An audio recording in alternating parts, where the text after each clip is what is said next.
Amen. Amen.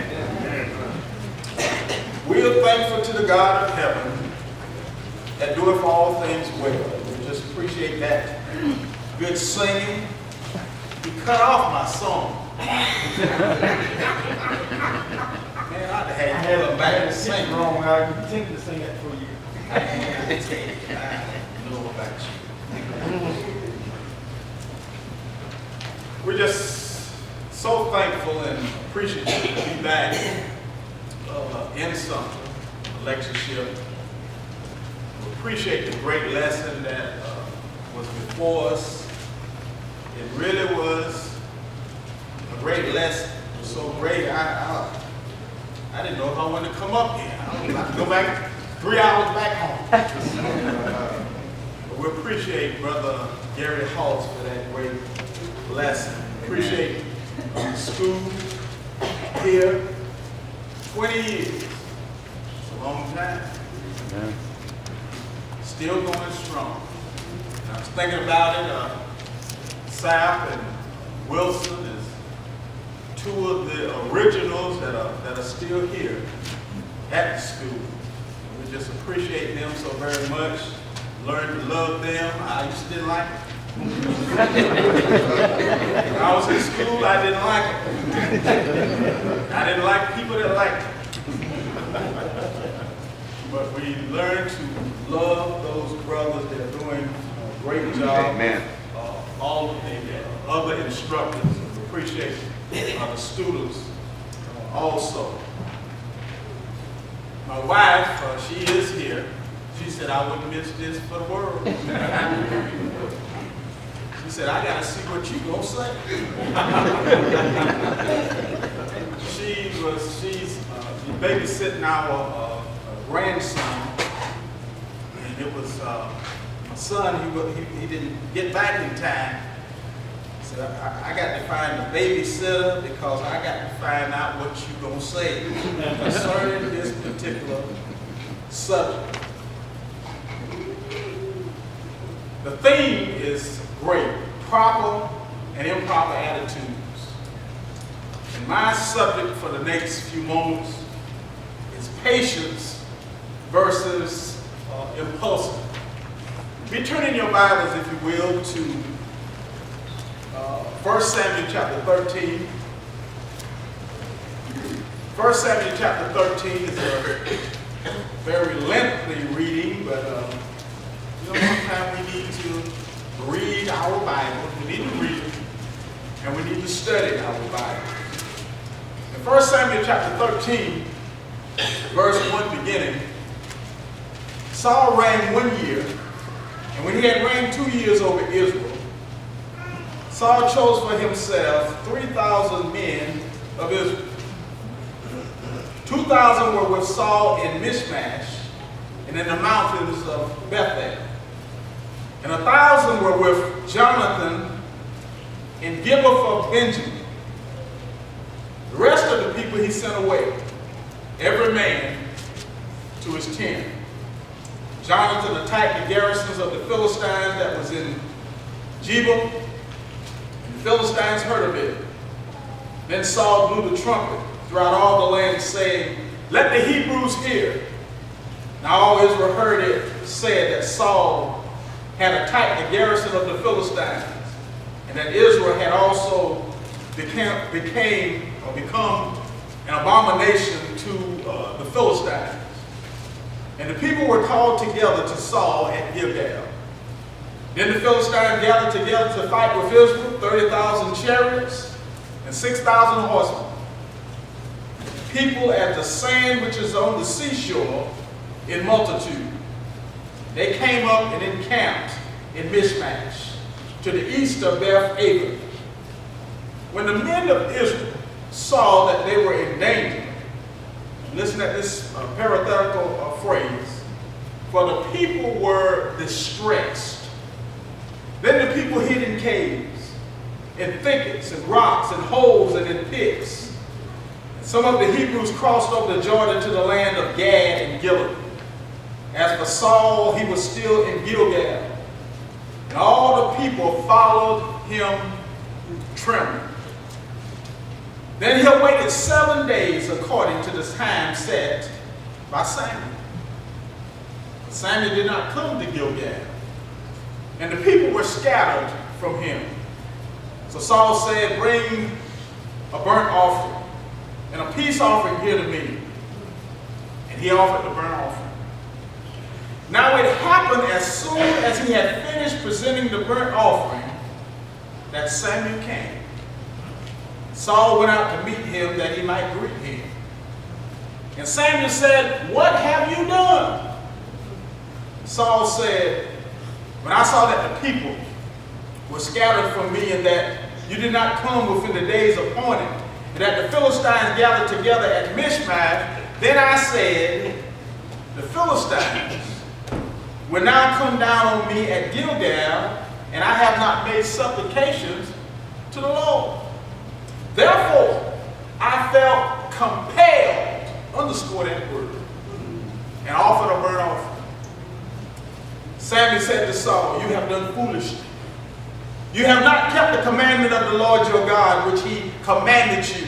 For the Lord would have established your kingdom forever, your kingdom over Israel forever. But now your kingdom shall not continue. The Lord has sought for himself a man after his own heart.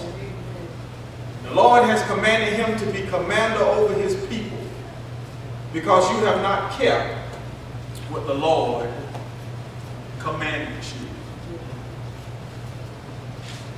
Patient versus impulsive.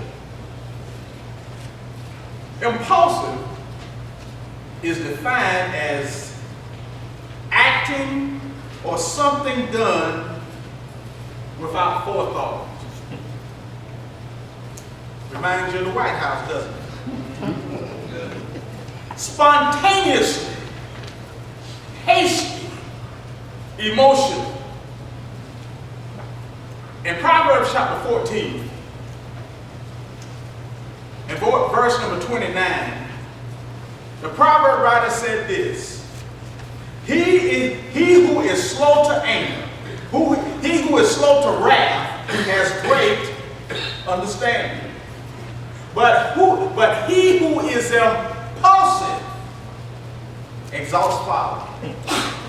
Also, the proverb writer said in Proverbs chapter 29 and verse number 20,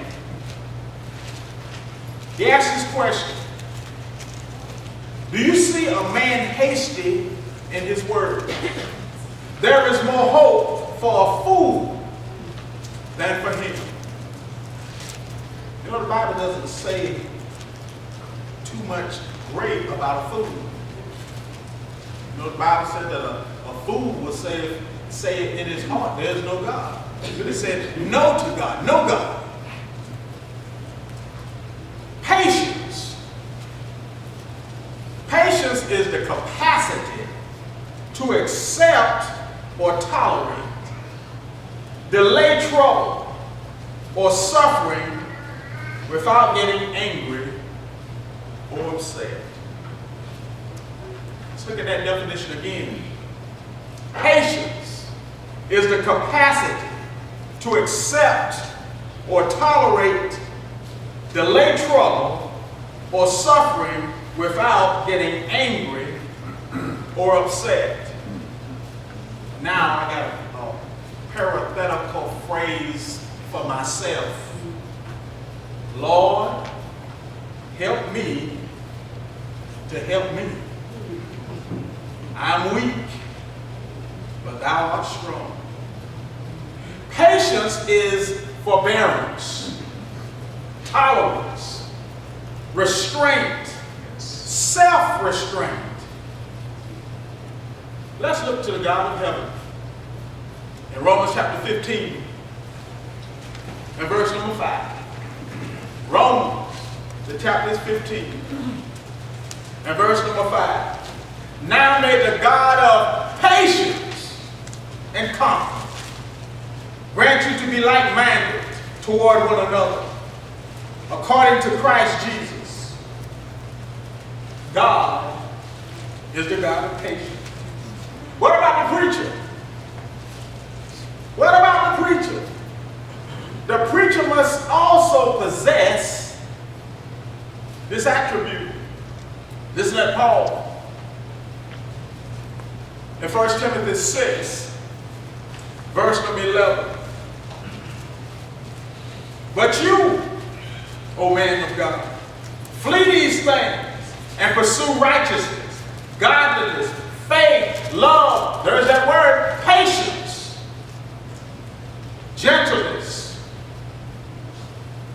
Lord, help me to help me. Flee these things, he tells Timothy. Flee what, Timothy? Remember in the verse before that, he says the love of money is the root of all kinds of evil. You hear people say that, most people there say, money is the root of all evil.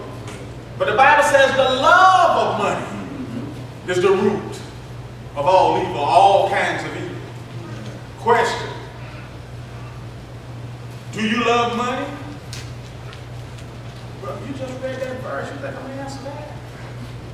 But do you hate money? Well, you undecided. Give me all your money. Not only the preacher, but the older men. The older men must meet this also when it comes to patience. In Titus chapter 2, in verse number 2, listen to what Paul says. That the older men be sober, reverent, temperate, sound in faith, in love, in patience. There's that word patience again. Not only that, not only the older men, but the aged women or the older women. Look at the next verse.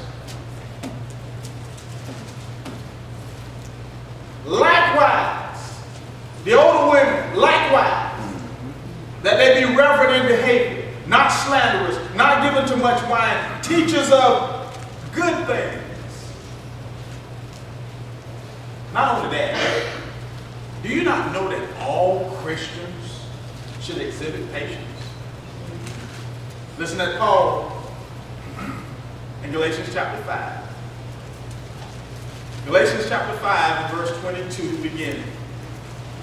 But the fruit of the Spirit is love, joy, peace, long-suffering, underscore that, kindness, goodness, faithfulness, gentleness, self-control.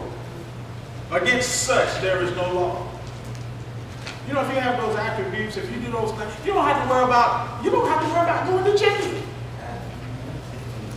Against such there is no law. That attribute, long-suffering, patient, forbearing, the Apostle James never saw.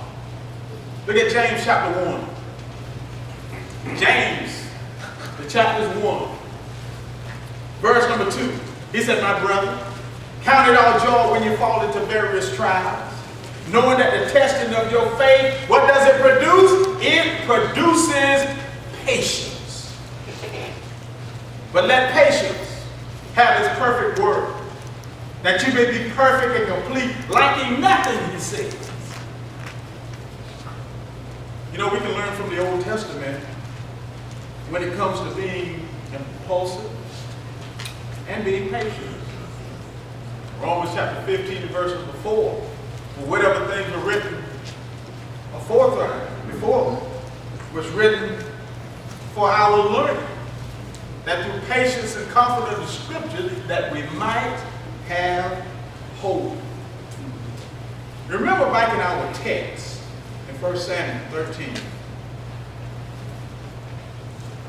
we see the first earthly king.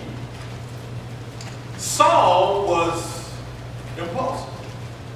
He was hasty. He was told to wait on the prophet Samuel. But he acted on his own. And it cost him. It cost him. Neighbor, we better learn to wait on God.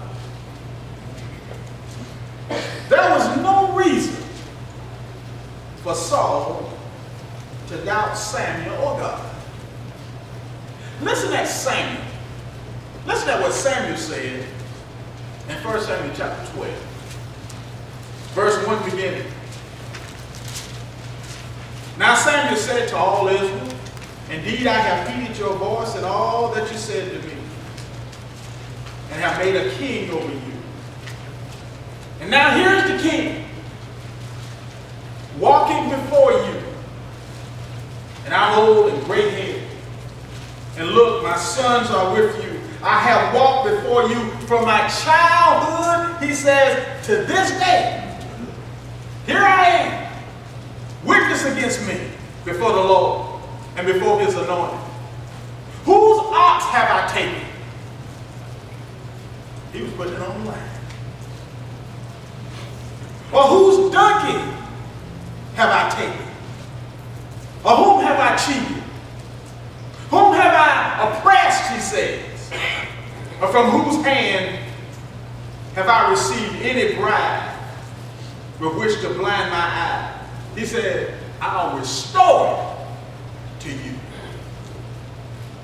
And they said, you've not cheated us. You've not cheated us. You've not oppressed us. Nor have you taken anything from any man's hand. That means they could count on the prophet's word. Saul had no reason to doubt Samuel. Listen again back in our text in 1 Samuel 13, verse 11. Samuel said, what have you done? Saul said, when I saw that the people were scattered from me, and they were, and that you did not come within the days appointed, oh, but he did. He did, just like he said. And that the Philistines gathered together at Michmash, and they did. Then I said, the Philistines will now come down on me at Gilgal. And I have not made supplication to the Lord. Therefore, I felt compelled. We told you to underscore that. He was hasty. I felt compelled and offered a burnt offering. Samuel said to Saul, you've done foolishly. You've not kept the commandments of the Lord your God, which he commanded you. But now the Lord would have established your kingdom over Israel forever. Saul had no reason to doubt the prophet. If he said he was going to come at a certain time, he was going to come. But now your kingdom shall not continue. The Lord has sought for himself a man after his own heart. And the Lord has commanded him to be commander over his people. Why is that? Because you have not kept what the Lord commanded you. This man after God's own heart was David. We find out that David waited patiently for his reign. You know, sometimes we don't want to wait. Sometimes we think and talk about the patience of Job, and he was. But sometimes we just don't want to wait. We want it right now. Amen. 2 Samuel 5 and verse number 4. 2 Samuel, the chapter is 5 and verse number 4. David was 30 years old when he began to reign. And he reigned 40 years. In Hebron, he reigned over Judah 7 years and 6 months. And in Jerusalem, he reigned 33 years over all Israel and Judah. We see in Saul that a lack of patience, hear me good, can cause one to miss blessings. Jacob is one that we can look to in exercising patience. You remember him? Look at Genesis chapter 29 and verse number 20. Now this man was patient. Genesis chapter 29, verse number 20. So Jacob served 7 years for Rachel, and they seemed only a few days to him because of the love he had for her. 7 years.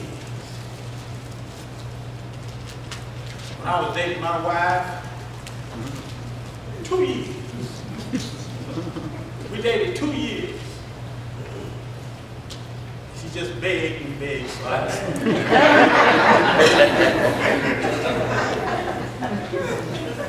Someone say, man, are you patient or impatient with your wife? I said, well, as long as you ask that question twice. Are you patient with your wife, McCormick? Yes. Are you impatient with your wife, McCormick? Yes. That's why I said, Lord, help me. To help me. In the New Testament,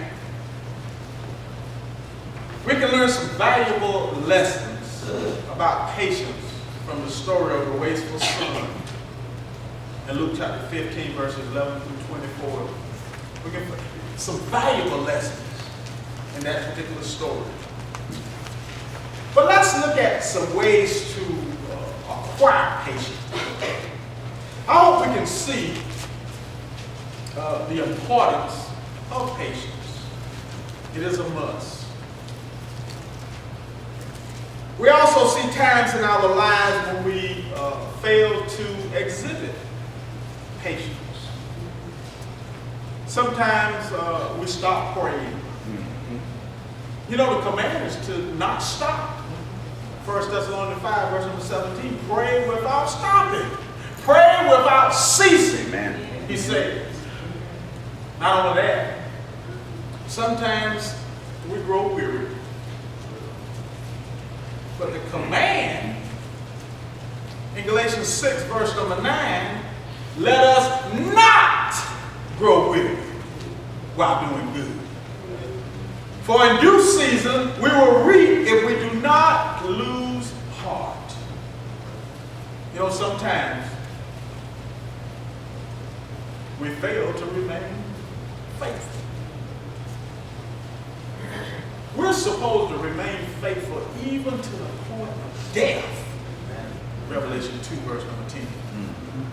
In Hebrews chapter 6, in verse number 11, and we desire that each of you show the same diligence to the full assurance of hope. The Hebrew writer says, until the very end. You know we don't always have patience. So how do we develop it? How do we acquire patience? Patience begins with obedience. Obedience. That was Saul's problem. Samuel told him obedience is better than sacrifice. We better learn that one. That's right. We make a decision to be patient. Remember the early Christians in Acts chapter 2 and verse 42? They continued steadfastly.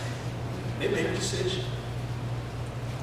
In order to gain the victory, we must be, as Paul said in 1 Corinthians 15, verse number 58, we must be steadfast. Not only that, unmovable. Always abounding. We must remain faithful, even to the point of death. Do you not know that obedience is coupled with a promise? Revelation chapter 21 and verse number 7. Listen at it. Revelation 21 verse number 7. He who overcomes shall inherit some things, all things. Think about it. Patience continues with edification. Let's look at what Paul went through and remained patient. his very attitude. Think about it. His attitude. Think about our attitude. Paul said in Galatians 2, verse number 20, he said, I'm crucified with Christ. Think about it. His expectation, having been patient. Listen to 2 Timothy 4. 2 Timothy chapter 4, verse 6 beginning. He said, for I am already being poured out as a drink offering, and the time of my departure is at hand. I have fought a good fight. He won't shadow boxing either. He said, I have finished the race. I have kept the faith. Finally, there is laid up for me the crown of righteousness, which the Lord, the righteous judge, will give to me on that day. Not to me only, he said, but also to all who love his appearing. Everybody ain't gonna love his appearing. Paul also says, it is up to us. Why? Because we should let nothing, hear me good, separate us from the love of God. Paul didn't. Remember that in Romans chapter 8, verses 35 through 39. Is trouble going to separate you? Oh no. Distress? No. Persecution, famine, nakedness, peril, or sword. Paul said, I'll let none of these things, I'll let nothing separate me from the love of God. Oh, can we join old Paul in that? You know, Christ's example should edify. We are to run with patience. Hebrews 12 verses 1 through 3. We're supposed to run with patience, looking to Jesus, who ran with patience. Jesus is the author of salvation. Our brothers and sisters today edify us. Patience finishes with trial. Christians are going to be persecuted. That's right. I know we don't want to hear that. Christians are going to be persecuted. If you keep on saying good morning, you're going to be persecuted. 2 Timothy 3, verse number 12. You know, it takes a trial. It takes trial to make a Christian perfect or complete in Christ. That's what James says in James 1, verses 2 through 4. So this is how we acquire patience, obedience, edification, and trial. If you're here on the scene, and you're not a member of the church that you can read about in the Bible. Notice I said the church that you can read about in the Bible. I was making a delivery today. I went to a lady's house and she had a Bible. I assumed it was a Bible. It was. It had a big old case about like my Bible. So I said, that's your Bible? She said, yes. I said, do you read and study that Bible? She said, yes. I said, how many churches can you find in that Bible? She said, I don't know. I said, I thought you told me you studied your Bible. So I gave her some literature. I always keep literature, and I always give it out. And so notice I said, are you a member of the church that you can read about in the Bible? There's only one that Jesus promised to build. Oh yeah. Jesus said, upon this rock I will build my church. Yeah. and the gates of hell should not prevail against it. My ownership, it belongs to him. The church of Christ, or the church that belongs to Christ. One church. He built one church for the whole world. And then I asked her what church she was a member of, and she told me. And I said, can you find that church in the Bible? She says, I don't know. And that's when I told her, I said, well, you find that, look in the yellow pages. I was in Winston-Salem. And I couldn't think of, well, I think it's Lonnie Smith. I couldn't think of where he preached at the time. And I said, you go visit the church of Christ. She said she would. But Jesus built one church for the whole world. And to be a member of that particular church, you have to do what he says. You got to hear what he has to say. Romans 10, verse number 17. Faith cometh by hearing, and hearing by the very word of God. You got to hear and believe it. Jesus said, except you believe that I am he, you will die in your sins. You got to hear it, you got to believe it, you got to repent of all sins. And that's usually where you lose people. Because they don't want to terminate sin. You got to back up from sin. You got to terminate. You got to turn from sin and turn to God. Why? Jesus said so. He said, except you repent, you all likewise perish. Got to be important. He said, you got to do it. Confess faith in Christ. I believe that Jesus Christ is the Son of God. You believe that? Most people say, oh yeah. Oh yeah, you wake up a drunk and he'll say that. But is he willing to be baptized afterwards? Jesus said, he that believeth and is baptized shall be saved. Mark 16, verse 16. He that fails to believe, you'll be damned. Repentance, confession, baptism. Maybe you've done those things. Maybe you haven't had as this theme, proper attitude. Oh, there's some good subjects there. I've been listening. Matter of fact, I've been on the computer. I've been listening to. I done heard some. I won't hear, but I done listened to some. Matter of fact, I done listened to all of them so far. But they're great. It makes you back up and think. That's why I said after that, the lesson before, and even now, sometimes I don't even feel worthy. That's why I always in my prayer, I always ask the Lord, Lord, help me to help others, because I'm weak and thou art strong. Maybe you're not a New Testament Christian. Maybe you've obeyed the gospel, not living like you should. Repentance and prayer. There's one or more than one that needs to obey the gospel. Repentance, confession, and baptism. One or more than one that needs to rededicate their life back to Christ. You have that opportunity now.